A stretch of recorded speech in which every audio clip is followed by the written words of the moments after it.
सलाम जय ख्रिस्त सर्व ख्रिस्ती प्रीतीमध्ये सर्व ख्रिस्ती प्रियजनांना. प्रियांनो, तुम्ही सर्व कसे आहात?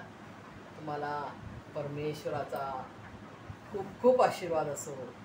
तितके जण हे ऐकत आहे ते सर्व ख्रिस्ती जनांना आणि ते सर्व प्रियजनांना, भले ते येशूला ओळखत नाही परंतु त्यांना तळमळ आहे येशू मसीहची ऐकण्याची, त्या सर्वांना सुद्धा परमेश्वर, आमचा त्रेक एक परमेश्वराचा आशीर्वादाने तो भरभरून काढो.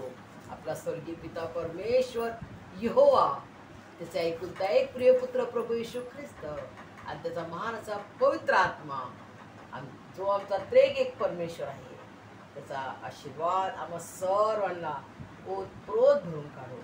आमेन.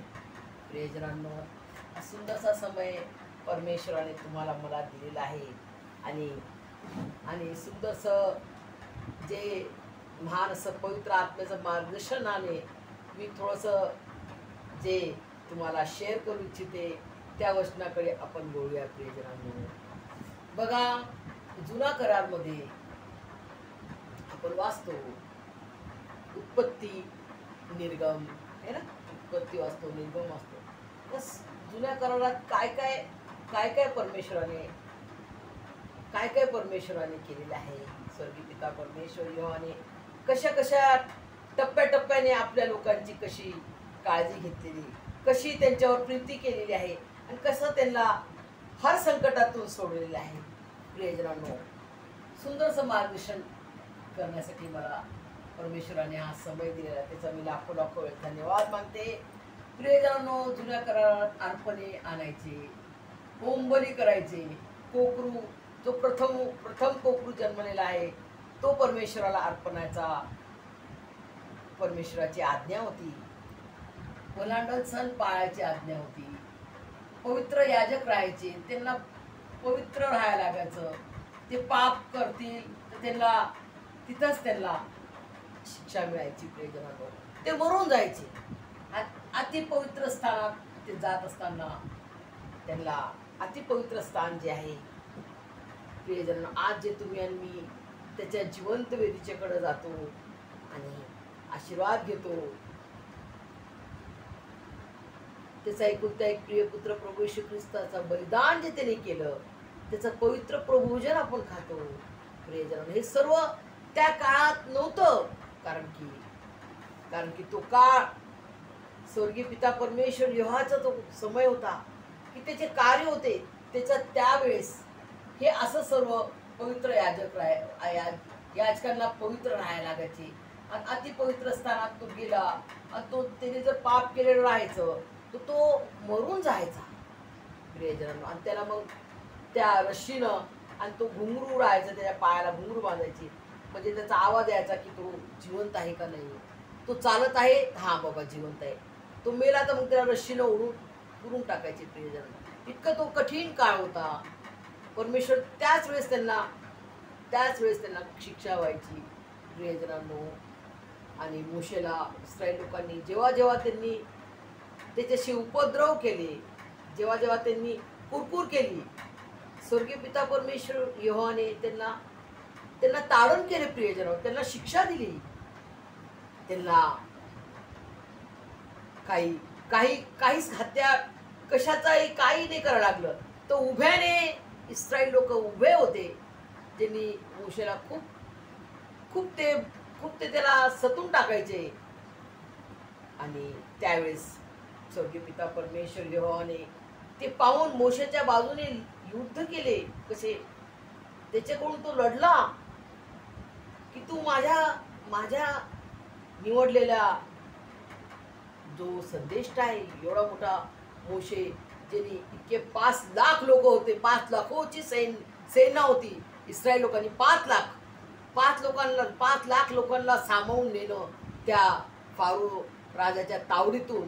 प्रियजनांनो, आणि तो लाल समुद्र पार करणं, किती परमेश्वराने त्यांना, किती स्वर्गीय पिता परमेश्वर यहोवाने किती अद्भुत कार्य त्यांच्यासाठी केले. मेघस्तंभ, अग्निस्तंभ आणि खाव्यास स्वर्गीय मान्ना दिला. स्वर्गाची भाकर त्यांनी खाल्ली. किती अद्भुत परमेश्वराचे कार्य आहे. हे सर्व कार्य त्यांनी दाखवले की तो कसा परमेश्वर आहे, कसा तो पराक्रमी परमेश्वर आहे, कसा तो अद्भुत परमेश्वर आहे. तो काय करू शकत नाही. अस्त्यांना जिवंत केली. अस्त्या जे मेलेले सैन्य होते इस्रायल लोकांचे, विधवा बहिणी रडा लागले. तर हेच केल संदेश त्याला परमेश्वर म्हणतो, यांना तू सुवार्ता सांग. जे जे अस्त्या होत्या, जे मेलेल्या अस्त्या होत्या प्रियजनांनो, त्या अस्त्यांना परमेश्वराने उभं केले. सैन्य, जिवंत सैन्य झालं ते. विचार करा आपला परमेश्वर कसा आहे.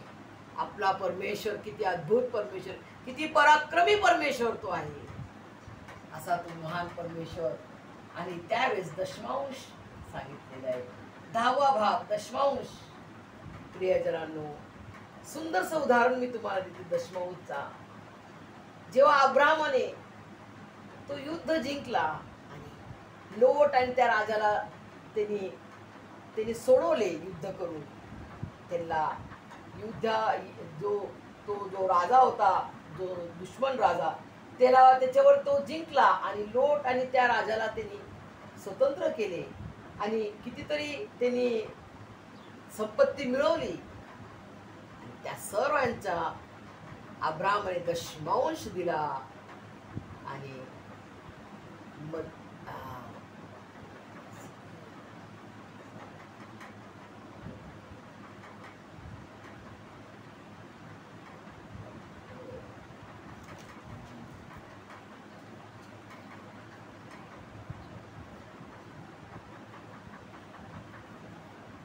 सुंदरसं त्यांनी याचकाला एकदम दशमांश दिला. इतका सुंदर तो अभिमलेख जो याजक आहे, जो परात्पर परमेश्वराचा याजक होता, त्याने त्याला इतकं सुंदर रीतीनं दशमांश दिले.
प्रियजनांनो, दशमांश दिले.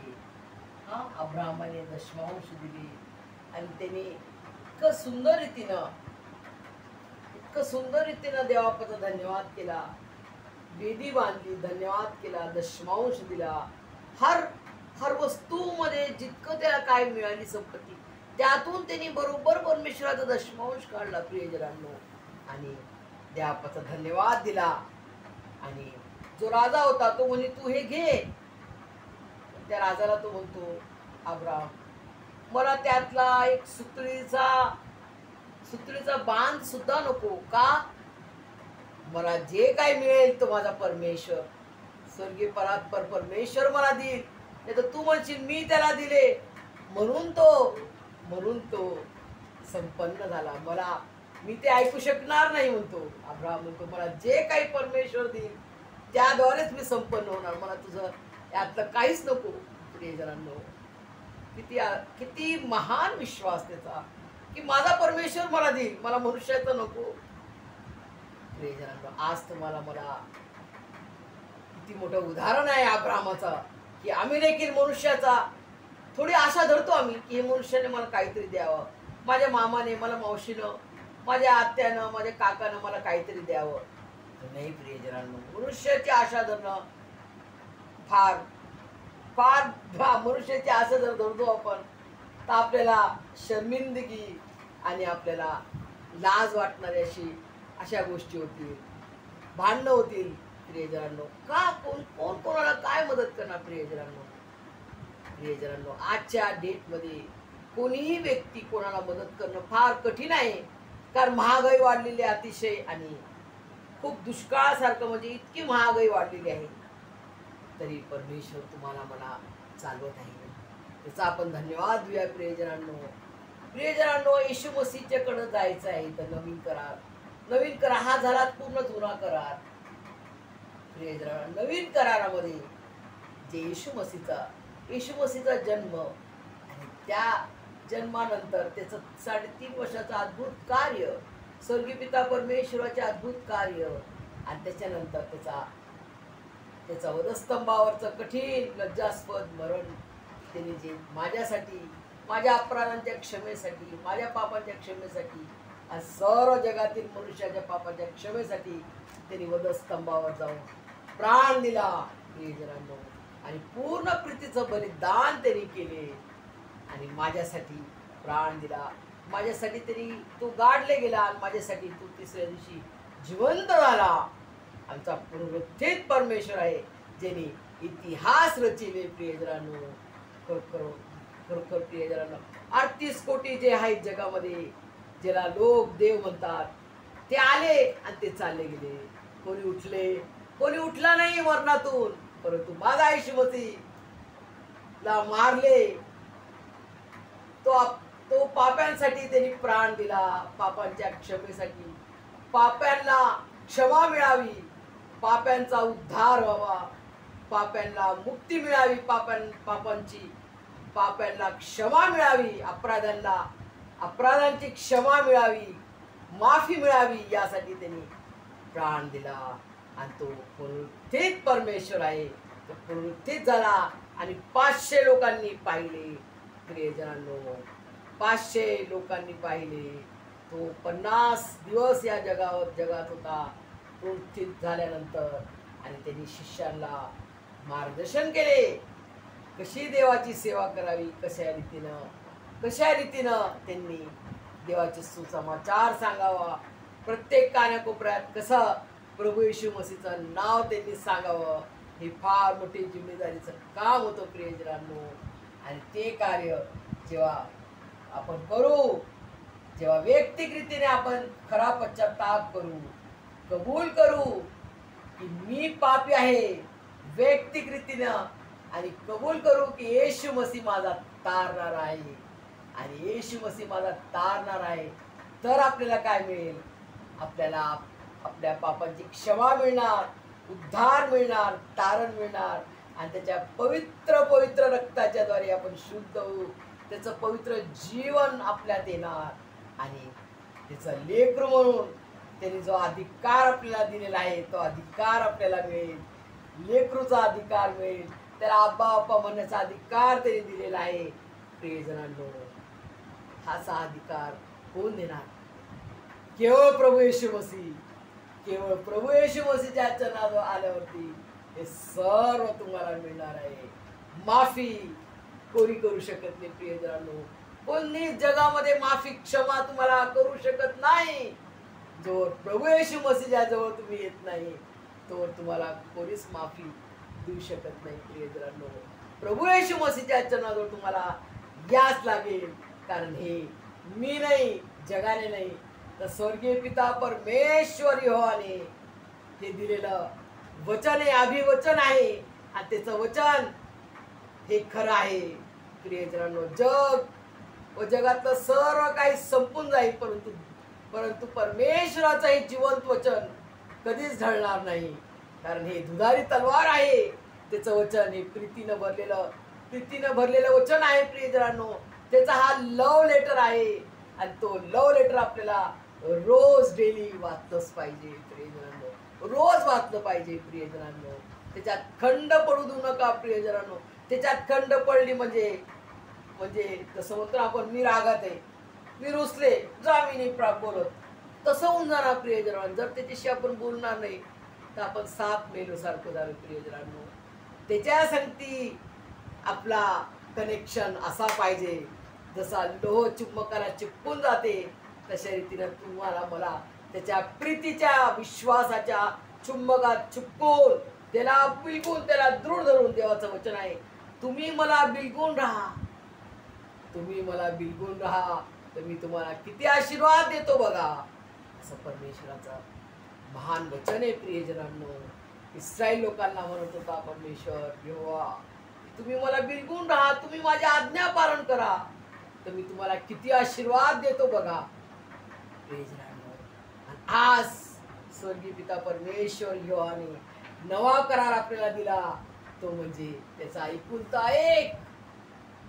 देवाने जगावर एवढी मोठी प्रीती केली की त्याने आपला एकुलता एक आवडता प्रिय पुत्र, परमप्रिय पुत्र प्रभू येशू ख्रिस्त दिला. यासाठी का दिला? यासाठी की जो कोणी त्याचवर विश्वास ठेवतो त्याचा नाश होऊ नये, तो त्याचा नाश होऊ नये, तो मरू नये, त्याचं जीवन त्या नरकात जाऊ नये, त्या शैतानाच्या संगती त्याचा नरकात त्याचा सर्व काळासाठी तो मरू नये, तर त्याला सार्वकालिक जीवन हे प्राप्त व्हावे. सार्वकालिक जीवन म्हणजे काय? म्हणजे अनंत जीवन, सर्व काळचं जीवन. कोणा सांगते राव आपण? येशू मसीह सांगते. जो पाप आपण केलं आणि ज्यासाठी आपल्याला जो मरण आपण पत्करून घेतलं की मला मरण पाहिजे शैतानाचं ऐकून, तर त्या मरणातून आपल्याला त्यांनी सोडवलं प्रियजनांनो. प्रभू येशू मसीहच्या द्वारे परात्पर परमेश्वर यहोवाने सरळ मार्ग दिला. असा मार्ग खूप कठीण होता. हे सर्व जे करणं खूप कठीण होतं प्रियजन. कोणी पण पवित्र होऊ शकत नाही प्रियजनांनो. मनुष्य पवित्र नाही होऊ शकत. हे सर्व स्वर्गीय पिता परमेश्वर यहोवा जाणून होता, म्हणून त्यांनी या पापातून आजाद होण्यासाठी, या शैतानाच्या बंधनातून, या शैतानाच्या पापातून आपल्याला आजाद होण्यासाठी त्याचा एकुलता एक प्रिय पुत्र प्रभू येशू ख्रिस्त दिला, ज्याद्वारे केवळ त्याच्यावर विश्वास ठेवायचा आपल्याला आणि पश्चाताप करायचा आहे, कबूल करायचंय की मी पापी आहे आणि वैयक्तिक रीतीने तू माझा तारणारा आहे, तू माझा उद्धार करता, हे आपल्याला स्वीकारायचं आहे प्रियजनांनो. आणि स्वीकारून त्याच्या मार्गात चालायचंय, त्याच्या प्रीतीच्या मार्गात आपल्याला चालायचंय प्रियजनांनो. येशू मसीह सांगत नाही की तुम्हाला कोणी मारले तर तुम्ही मारा, एक झापड मारली तर तुम्ही 10 झापड मारा. तो म्हणतो एक गालावर कोणी मारले तर त्याला दुसराही गाल दे. बाबा तू हा गाल का सोडतो, याला पण मार. असा परमेश्वर आहे.